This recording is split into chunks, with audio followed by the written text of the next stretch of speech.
오늘은 아브라함 이야기 7번째입니다. 이제 한 중간점 이제 들어오고 있다 이렇게 생각하면 됩니다. 이제 내용이 아브라함 하나님 그리고 그 가정 사이에서 이제 한참 이제 중간을 향하여서 스트러글이 일어나고 넘어지고 깨어지고 다시 일어나는 또 이런 일들을 우리들에게 보여주고 있습니다. 자, 오늘 아브라함 이야기 7번째는 하나님이 아브라함의 나이 99세 때에 나타나는 것으로 시작하고 있습니다. 자, 그러면은 아브라함에게 있어서 99세의 나이는 무엇을 의미하는 것이겠습니까? 자, 우리가 아브라함을 언제부터 알았습니까? 예, 그렇죠. 자기 기준으로 내가 아브라함 알았다니까 중학교 때니까 고등학교 이게 말하는 게 아니고 우리 늘 얘기도 내 중심으로 들었던 분은 내가 아브라함 알은 한 15년 됩니다. 지금 제가 그걸 묻는 게 아니고 우리가 아브라함을 알았던 때는 아브라함의 나이 75세 때부터 알았습니다. 75세 때부터 지금 오늘 본문에 의하면 99세까지 24년간을 아브라함을 알고 있는 셈이 되는데 그 중간에 이제 창세기 12장부터 오늘 17장까지 24년이 흘렀습니다. 자, 이 사이에 아브라함 나이 99세인데 아브라함의 나이 99세 무엇을 의미하겠습니까? 아브라함에게 있어서는 여러 가지로 우리가 많은 의미를 할 수 있는데 한마디로 24년간 지난 아브라함의 인생 99세 때 아브라함의 인생을 평가한다면 어떻게 평가하겠습니까? 물론 평가하려면 그 기준 항목이 있어야 됩니다. 그러면 아브라함의 인생을 99세 인생을 평가하는 기준 항목이 무엇이겠습니까? 성공, 출세, 건강, 세상 사람들이 알고 있는 학력, 지위 이런 걸로 평가할 수 있겠습니까? 그건 평가할 이유가 아니죠. 왜냐하면은 우리가 아브라함을 알았던 75세 때에 알았던 아브라함의 첫 시작이 출세와 건강 이런 걸로 시작한 것이 아니고 하나님의 약속, 하나님의 언약으로 시작되었습니다. 그래서 75세 때 나타난 아브라함, 75세 때부터 알고 있는 우리가 알고 있는 아브라함은 하나님의 언약과의 관계에 있는 아브라함입니다. 그렇다면 지난 20년간 아브라함의 삶을 평가할 때 그 기준은 언약의 관점에서 아브라함의 인생을 평가해야 됩니다. 자, 그럼 언약의 관점에서 아브라함 인생 24년 성공입니까? 실패입니까? 우리는 이제 이렇게 평가하기를 좋죠. 복잡하게 생각하기보다는 성공이냐 실패냐, 예스냐 노냐. 오늘 99세 때에 나타난 아브라함을 보면은 아브라함은 하나님의 언약 관점에서 실패했습니다. 자, 제가 그 예를 들겠습니다. 하나님께서 아브라함에게 나타나서 방패요 상급이라고 말했을 때 아브라함은 그 상급을 자녀의 상급이라고 받아들였습니다. 그게 맞습니다. 하나님도 상급이라고 말할 때 자녀를 의중에 두었습니다. 그때 아브라함이 하나님께서 내게 자녀의 상급으로 준다고 말할 때 아브라함에게는 실제적인 자녀가 없었기 때문에 자기의 종인 다메섹 엘리에셀이 나의 상속인이 되겠습니다라고 하나님의 언약을 잘못 알고 있었습니다. 그때 하나님께서 고쳐줍니다. 아니다. 내가 너에게 언약으로 주는 자녀는 너의 몸에서 나는 자녀다라고 말을 하면서 자기의 종 다메섹 엘리에셀이 하나님의 언약의 자녀가 아니라는 것을 말해줍니다. 그때 한번 아브라함은 하나님의 언약을 알지 못했습니다. 자, 그리고 우리 지난 주일날 살펴보았던 창세기 16장에 나타났던 이스마엘 이야기. 이스마엘이 어떻게 태어납니까? 아브라함과 사라의 몸쪽인 하갈을 통해서 태어납니다. 그렇게 보면은 아브라함의 몸에서 태어난 아들이 맞습니다. 이스마엘은. 그러면 이스마엘은 하나님의 언약의 자녀가 되었네요. 이렇게 말할 수 있겠지만은 이제 오늘 우리 본문 17장 이후로 보면은 하나님의 언약의 자녀는 정확히 말하면은 아브라함과 사라의 몸에서 태어난 자녀여야 됩니다. 그러니까 이스마엘은 절반은 성공이지만 절반은 실패했습니다. 그래서 이스마엘은 비록 아브라함의 몸에서 났지만은 육신의 자녀입니다. 이 육신의 자녀와 이 육신의 자녀를 낳았을 때 아브라함의 나이가 86세입니다. 그로부터 13년이 흘렀습니다. 그러니까 아브라함은 이스마엘 육신의 자녀를 자기 상속인 언약의 자녀라고 생각하고 있었던 것입니다. 잘못 알고 있었습니다.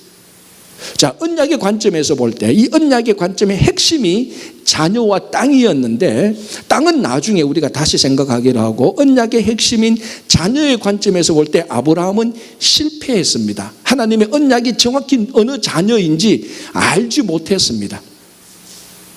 그러니까 아브라함의 나이 99세 때라고, 이 말은 아브라함이 하나님의 언약을 알고 언약을 헤아리고 언약을 붙들고 믿는데 실패했던 바로 그때라는 것입니다. 그리고 또 하나, 하나님께서 이 아브라함에게 자녀를 줄 것이다, 사라를 통해서, 아브라함과 사라를 통해서 자녀를 줄 것이라고 말할 때 아브라함이 속으로 피식 웃었습니다. 웃으면서 하는 말이 뭡니까? 이스마엘이나 잘 자랐으면 좋겠습니다.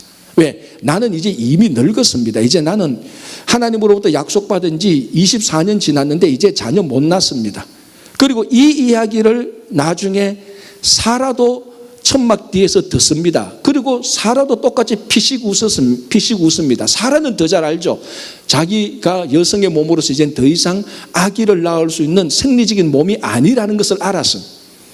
그러니까 아브라함도 사라도 하나님께서 이 두 사람의 몸을 통해서 자녀를 주시겠다는 것을 둘 다 어처구니 없다는 뜻으로 피식 웃고 넘겨버렸습니다. 왜? 이미 이 두 사람은 자기들이 무엇이라고 생각하고 있었습니까? 몸에 실패했다. 우리 둘의 몸으로 자녀를 가지는 것은 실패했다고 스스로 인정하고 있었던 나이가 99세입니다. 그래서 이렇게 보면은 언약의 관점으로서 봐도, 그리고 자기 아브라함과 사라 부부의 관점에서, 자기 몸의 관점에서 봐도 하나님의 약속에 있어서는 아브라함과 사라는 다 실패한 때입니다. 그래서 오늘 본문에서 99세 때에, 이 말은 아브라함이 하나님의 언약에서 실패했던 때에, 아브라함이 하나님을 찾아 부른 게 아니고 하나님이 일방적으로 아브라함을 찾아왔습니다. 어떤 아브라함요? 실패한 아브라함. 하나님이 누구를 찾아왔습니까? 실패한 사람을 찾아왔습니다. 자, 제가 하나 문제를 내보겠습니다. 지금 5사람을 말할 텐데요, 이 5사람의 두 가지 공통점을 한번 맞춰보십시오. 첫 번째, 사마리아 수가성 우물에 있었던 여인. 두 번째, 세리장 삭개오. 세 번째, 베데스다 목가에서 38년, 베데스다 목가에 있던 38년 된 병자. 네 번째, 베드로. 다섯 번째, 도마. 자, 이 5명의 두 가지 공통점이 뭡니까? 예, 이 본문에서 쉽게 실패했던 자라는 것을 알 수 있을 겁니다. 그래서 또 한 가지 공통점은 뭡니까? 이때는 모르면 성경에 나오는 사람들 아마 다 맞아요. 다 맞아. 다 성경에 나오는 사람들 맞죠? 뭐 다른 데 나오는 사람입니까? 그러나 출제자가 의도했던 답은 아닙니다. 출제자가 의도했던 이 5명의 두 번째 공통점은 예수님이 의도적으로 찾아온 사람들입니다. 자, 이 5명 다 실패했던 사람입니다. 사마리아 수가성의 여인 보십시오. 결혼에 실패한 여인입니다. 한 번, 두 번이 아닙니다. 너댓 번입니다. 얼마나 마음에 좌절감과 상처가 있겠습니까? 모르겠습니다. 참 말이 조심스러운데, 제가 아는 한 여러분 가운데 5번 가정에 실패하신 분은 없습니다. 우리 실패할 수 있습니다. 그죠? 충분히 실패할 수 있죠. 그러나 5번 정도 실패하면 참 힘들 겁니다. 자, 세리장 삭개오. 물질은 많이 가졌습니다. 그러나 자기 동족으로부터, 자기 마을에 있는 사람들로부터, 그 마을에 있는 동네 꼬마까지에게조차도 왕따 당했던 사람이 세리장 삭개오입니다. 인간관계 완전히 실패했습니다.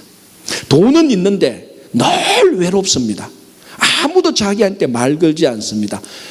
혹시나 누가 말 걸면 전부 다 놀리는 말이지 친교의 말은 하나도 없습니다. 완전히 실패한 사람입니다. 베데스다 목가에 있었던 38년 된 병자. 38년 된 병자였으니까 건강에 완전히 실패한 사람이죠. 또 한 가지 이 사람은 뭘 실패했는가 하면은 그 베데스다 모에서 한 번씩 천사가 내려와서 물을 그 동하게 하면은 그 안에 제일 먼저 들어가면은 몸이 낫는다는 그 속설을 믿고 거기서 계속해서 머물러 있었는데 한 번도 안에 들어가지 못했습니다. 건강에 실패에다가 기회도 찾아서 발견해서 기회를 잡는데도 실패했습니다. 베드로 제자가 됐는데 완전히 실패했죠.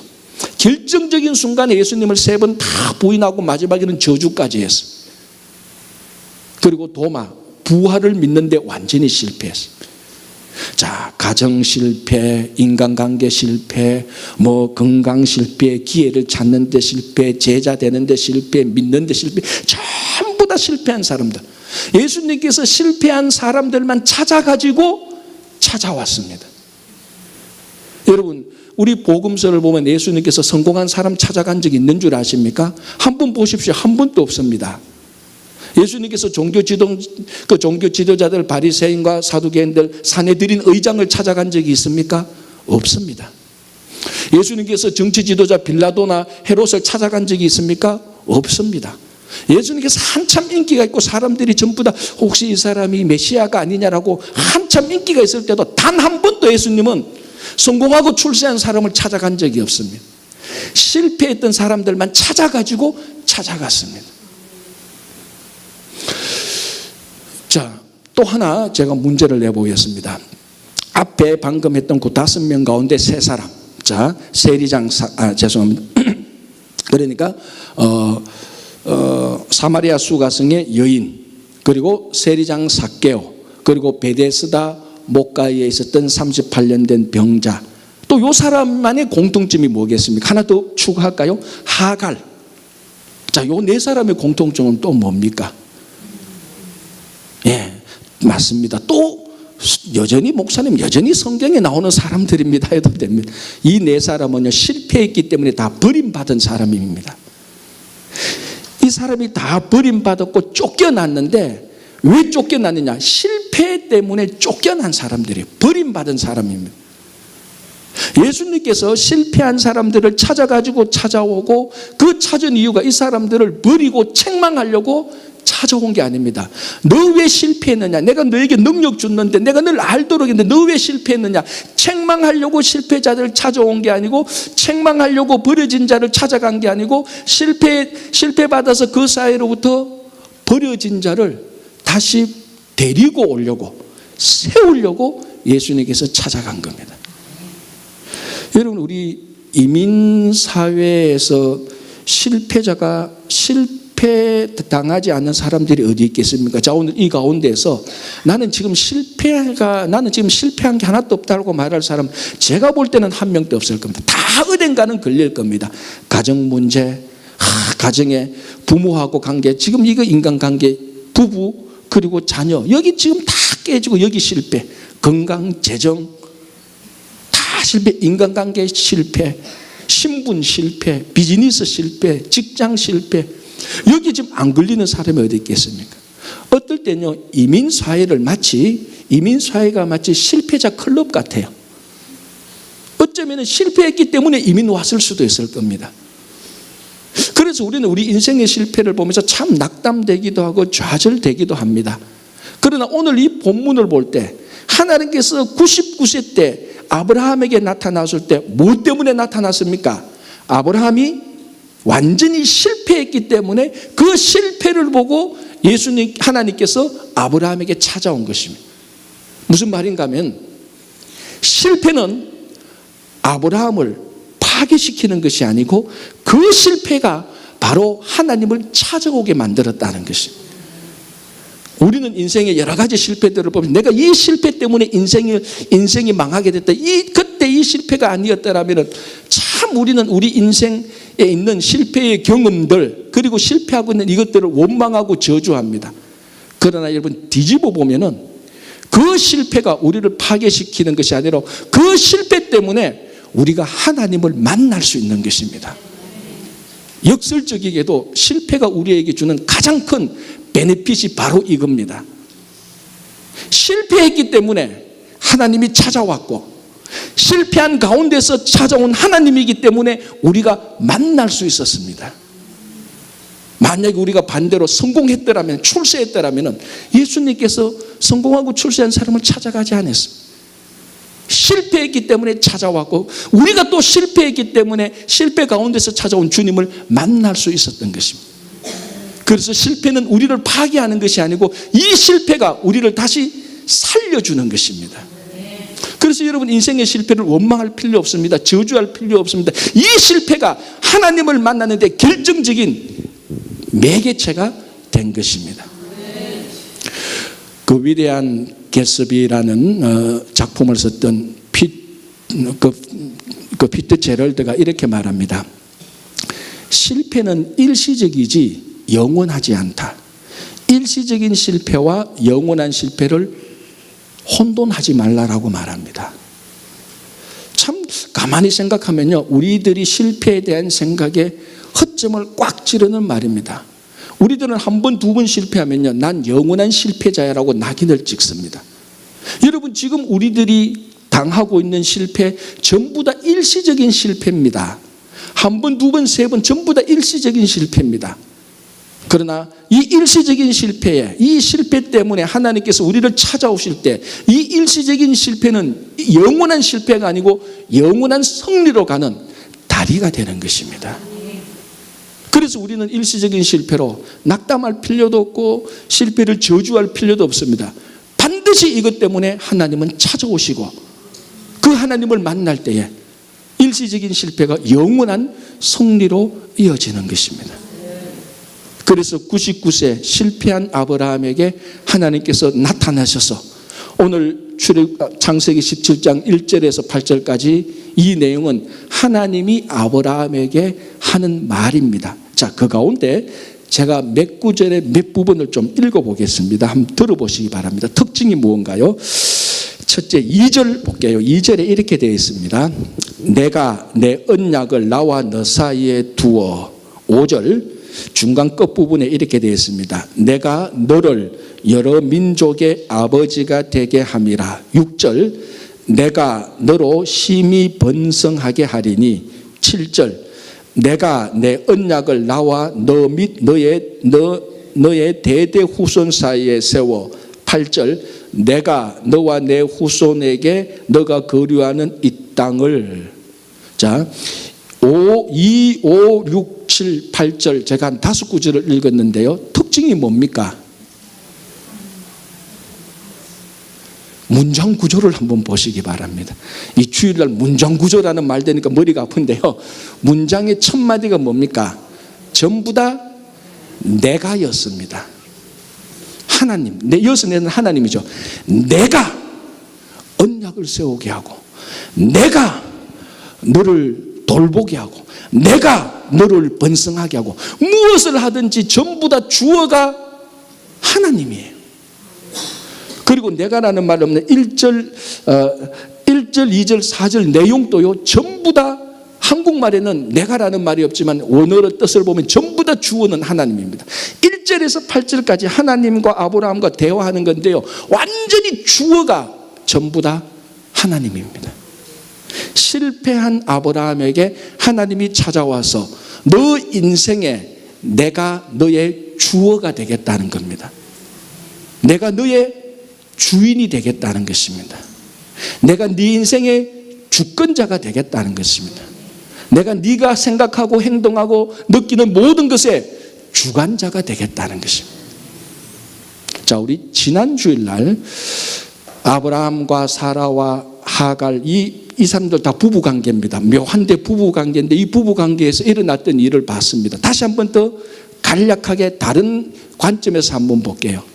자, 어쨌거나 아브라함이 나이 86세 때에 자녀가 없었습니다. 사라가 압니다. 이제 더 이상 기다렸다가는 지금도 안 되고 이제는 자녀도 낳을 수도 없다. 그래서 사라가 자기가 주관하여서 자기 몸종 하갈을 시켜서 하갈과 아브라함 사이에 자녀를 낳게 하면은 하갈의 자기 몸종 자녀, 자기 몸종의 자녀는 자동적으로 주인의 자녀가 되니까 그렇게 해서라도 이 자녀를 가지려고 사라가 모든 일을 계획하고 주관하고 주도했습니다. 이 가정의 모든 것을 주권자는 사라였습니다. 그런데 그 가정의 가장으로서 진짜 결정하고 주관해야 될 아브라함은 계속해서 책임만 면하게 합니다. 당신 뜻대로 하시고요. 그건 날 몰라요. 당신 손에 맡기겠습니다.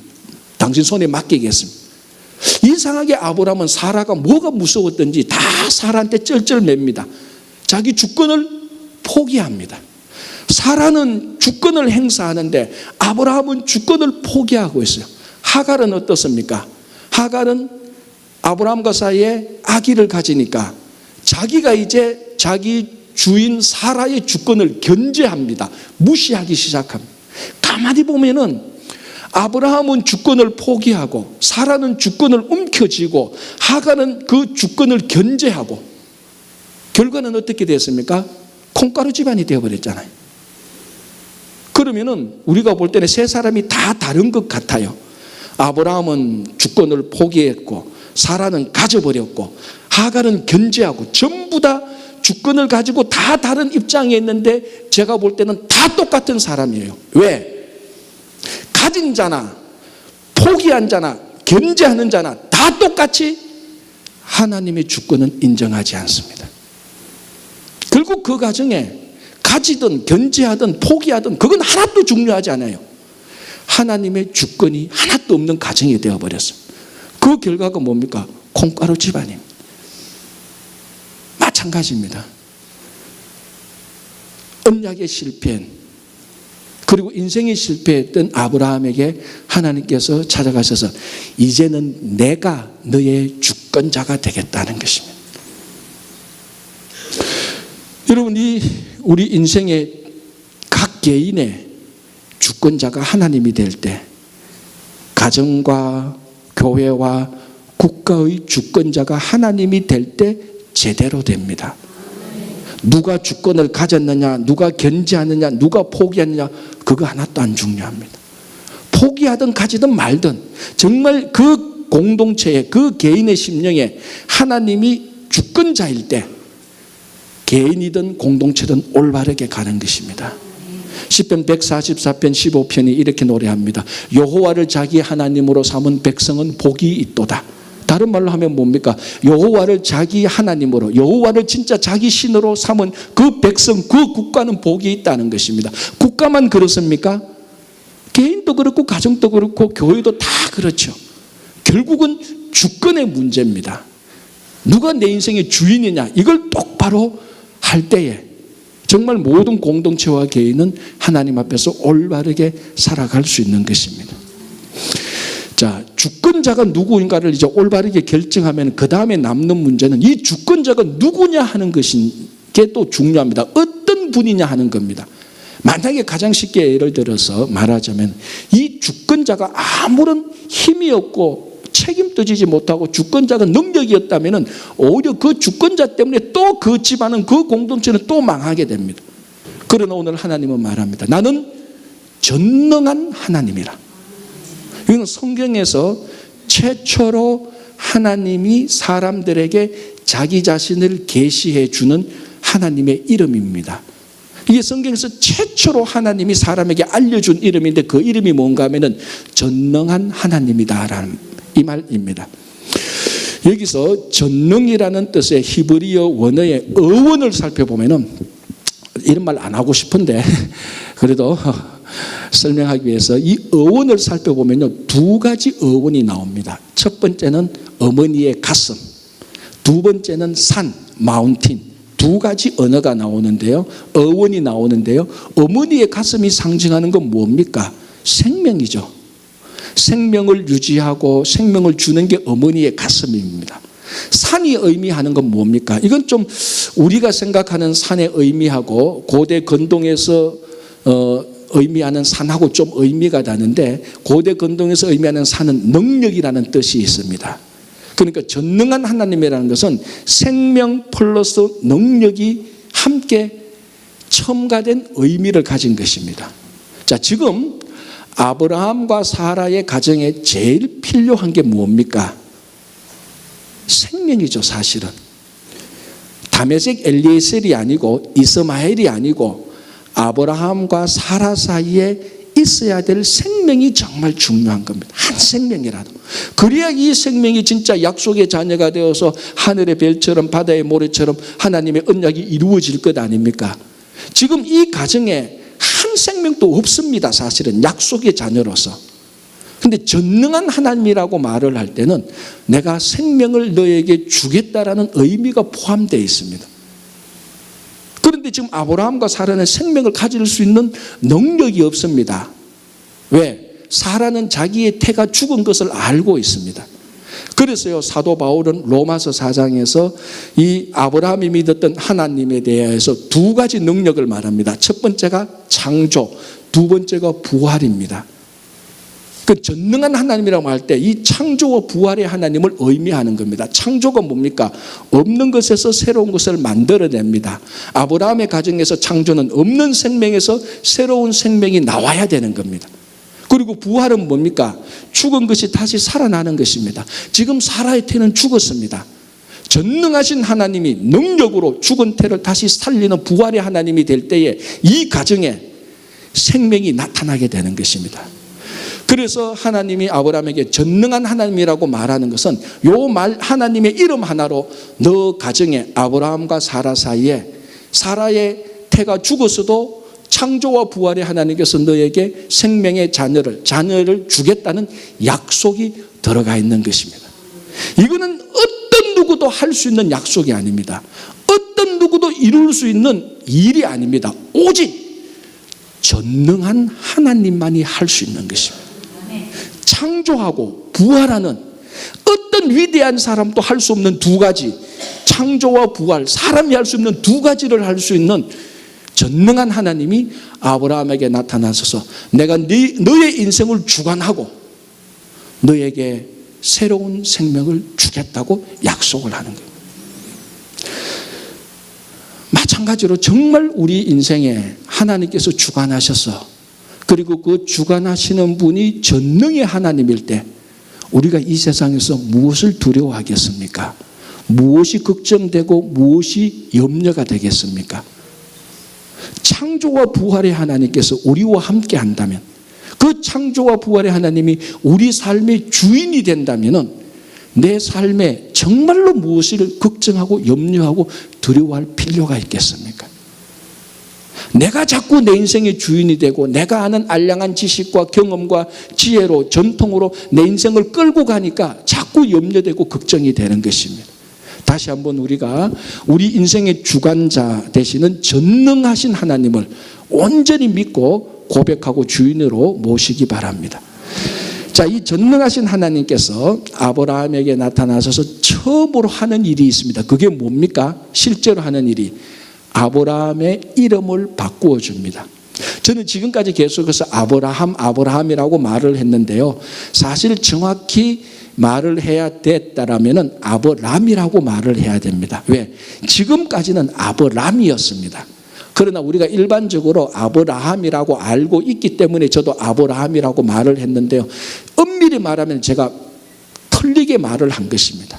이제 오늘 이 부분부터 하나님께서 아브람의 이름을 아브라함으로 바꾸어준 이때부터 아브라함이라고 해야 되는 것입니다.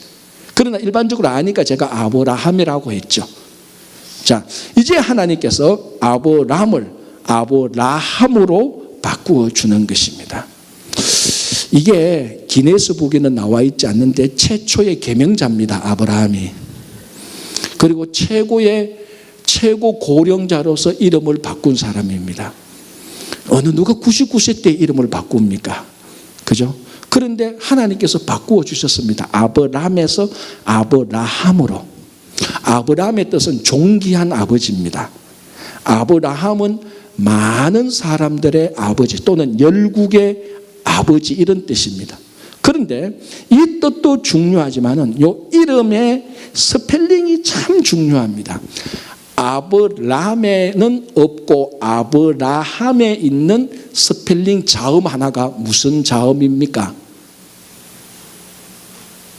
역시 여러분들 다 영어 울렁증이 있어가지고 영어라고 말하면 뭐 생각하기 싫어하십니다.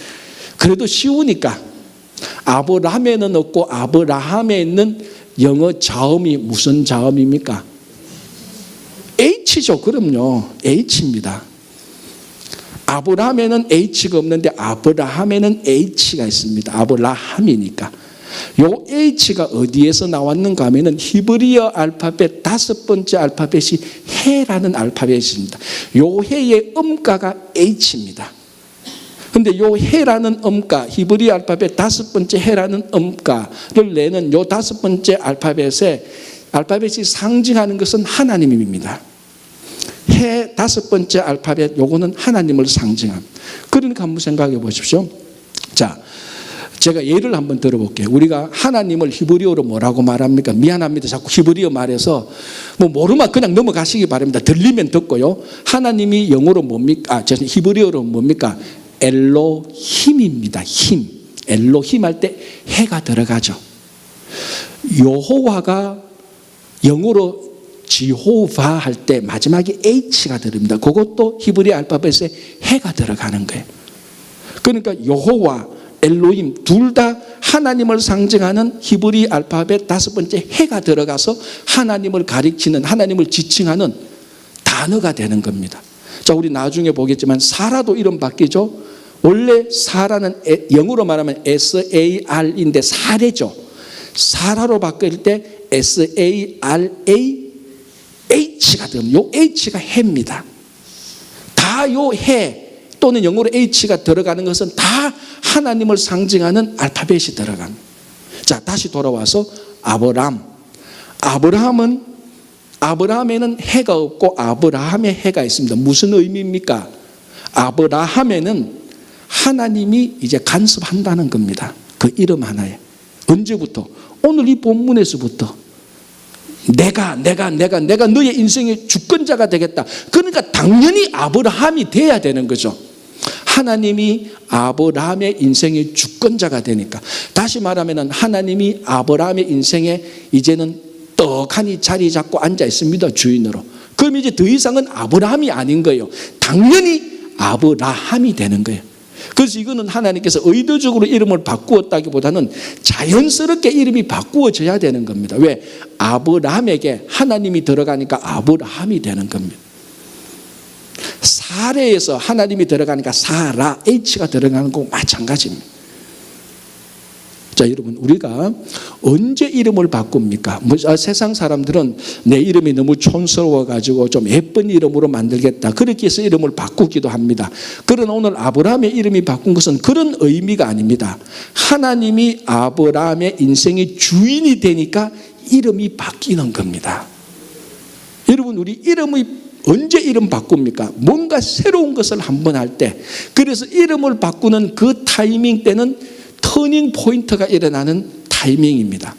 이름을 바꿀 때 인생에 한번 전환점을 마련합니다. 또는 반대로 인생의 전환점을 마련할 때 이름을 한번 바꾸기도 합니다. 이 둘 다가 같이 엮여 있는데요. 사도 바울을 보시기 바랍니다. 원래는 사울이었잖아요. 부활하신 예수 그리스도를 만나고 인생이 바뀌고 새롭게 인생을 시작합니다.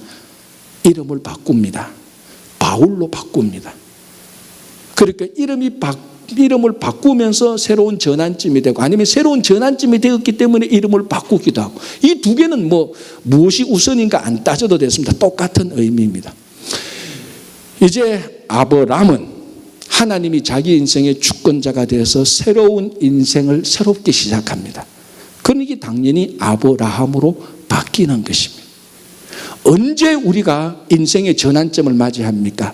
진짜로 하나님이 우리 인생의 주인이 될 때 인생의 가장 업사이드 다운이 한번 일어납니다. 지금까지는 내가 내 인생의 주인이었는데, 내가 내 인생의 주관자였는데, 하나님이 내 인생에 들어올 때 내 인생은 진짜로 전환되는 겁니다.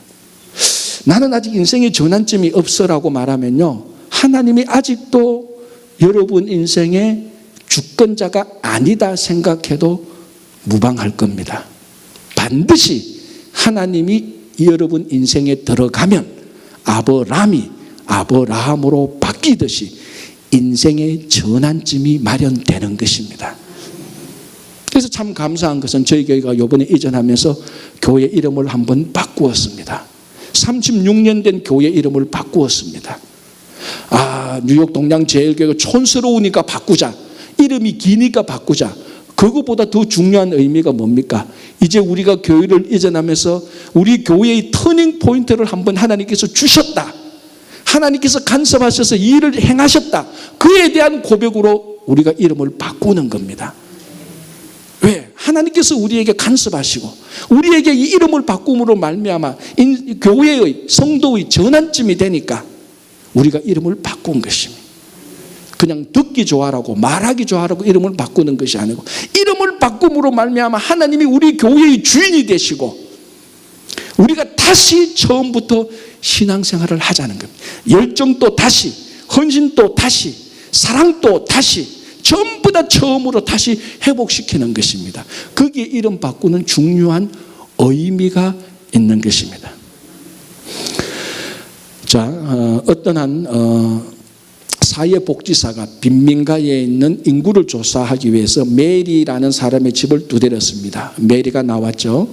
사회복지사가 메리에게 묻습니다. 이 집에 몇 명이 살고 있습니까? 인구조사를 해야 되니까 물었습니다. 메리가 곰곰이 생각하더만 이 집에는 지미, 메리, 세디, 보비가 살고 있습니다 라고 말을 했습니다.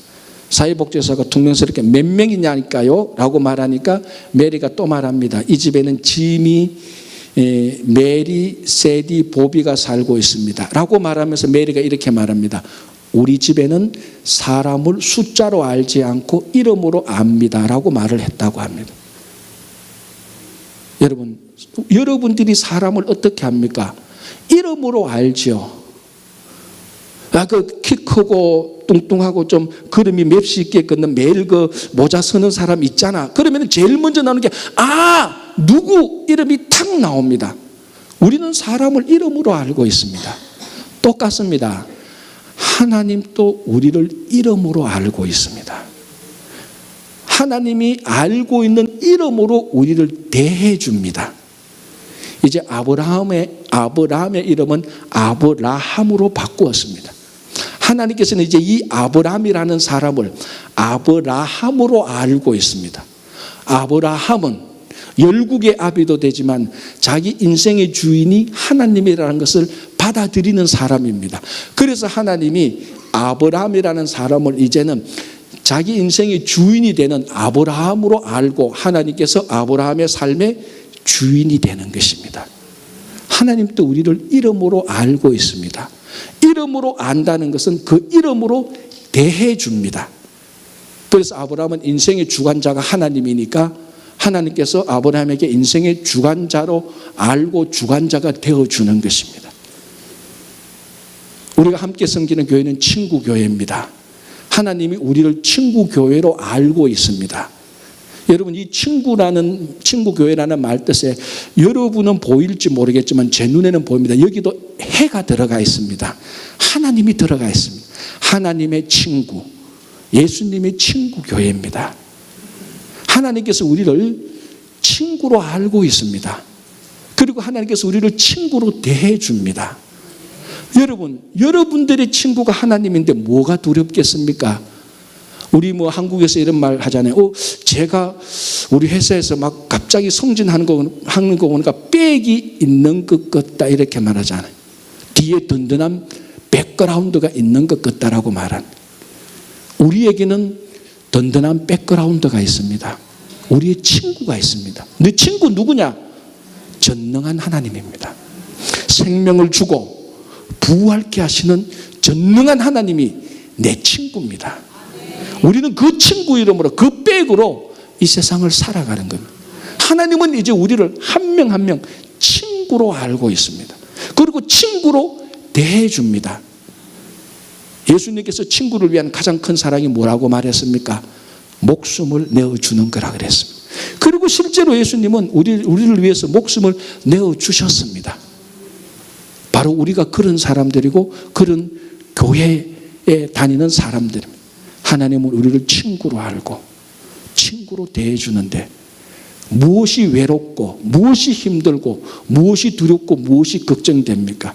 진짜 친구는요, 허물도 덮어주고요. 진짜 친구는 부탁하면요, 자기가 할 수 있는 데까지 다 도와줍니다. 전능한 하나님이 할 수 있는 데까지 다 도와주는 건 뭡니까? 생명도 주시고 우리 죽음도 다시 살리는 분입니다.